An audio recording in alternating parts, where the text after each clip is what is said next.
बहुत समय पहले हिमालय की तलहटी में बसे एक छोटे लेकिन संपन्न राज्य सुरजनपुर में एक रानी रहती थी। उनका नाम था रानी अदिति। रानी अदिति न केवल अपनी असाधारण सुंदरता के लिए प्रसिद्ध थी, बल्कि उनकी बुद्धिमत्ता, दया और शासन की कुशलता के लिए भी लोग उन्हें बहुत मानते थे। उनकी नीली आंखों में गहराई थी और उनकी मुस्कान में अपनापन। राज्य के हर व्यक्ति को उनके साथ एक व्यक्तिगत जुड़ाव महसूस होता था। अदिति एक साधारण किसान परिवार में जन्मी थीं। बचपन से ही वे असाधारण प्रतिभाशाली थीं। वे खेतों में अपने माता पिता का हाथ बटाती और खाली समय में जंगल में जाकर जानवरों और पक्षियों का अध्ययन करती। अदिति का मन शिक्षा में भी बहुत लगता था। गांव के बुजुर्ग विद्वान पंडित रामानुज ने उनकी प्रतिभा को पहचानकर उन्हें पढ़ाना शुरू किया। अदिति ने जल्दी ही गणित, ज्योतिष और राजनीति जैसे विषयों में महारत हासिल कर ली। राज्य के राजा विक्रम ने एक दिन जंगल में शिकार के दौरान अदिति को देखा। उनकी बुद्धिमानी और सरलता से प्रभावित होकर उन्होंने अदिति को अपनी पत्नी बनाने का निर्णय लिया। अदिति को रानी बनते ही नई चुनौतियों का सामना करना पड़ा, लेकिन उनकी सहज बुद्धि और शांत स्वभाव ने हर समस्या को हल करने का मार्ग प्रशस्त किया।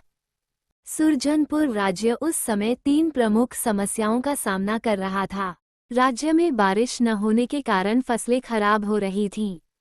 रानी अदिति ने नदी के पानी का सही प्रबंधन करने के लिए एक नहर प्रणाली बनवाई। उन्होंने राज्य के किसानों को नए कृषि तरीकों की शिक्षा दी। उनका ये कदम इतना प्रभावी साबित हुआ कि अगले साल फसलें दोगुनी हो गईं। पास के राज्य के राजा रुद्र ने सुरजनपुर पर हमला करने की योजना बनाई।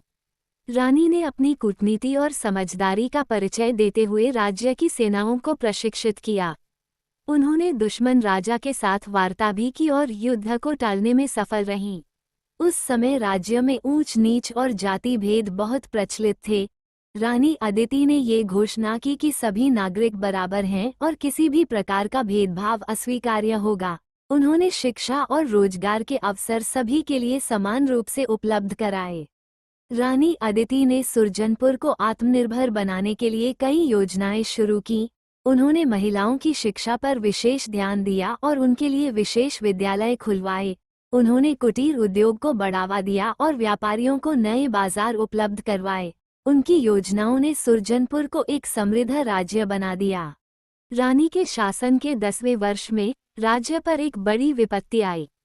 एक पड़ोसी राजा ने राज्य पर आक्रमण कर दिया।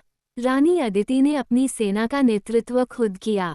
उनकी कुशल रणनीतियों और बहादुरी के कारण राज्य ने न केवल अपनी स्वतंत्रता को बचाया, बल्कि दुश्मन की सेना को भी पराजित किया। रानी अदिति का शासन सुरजनपुर के इतिहास में स्वर्ण युग कहलाया। उनकी मृत्यु के बाद भी लोग उन्हें याद करते रहे। उनके द्वारा स्थापित नीतियां और योजनाएं वर्षों तक राज्य की प्रगति का आधार बनी रहीं। रानी अदिति ने ये साबित किया कि एक शासक का सबसे बड़ा गुण उसकी समझदारी, दया और जनता के प्रति समर्पण होता है। उनकी कहानी आज भी हर किसी के लिए प्रेरणा का स्रोत है।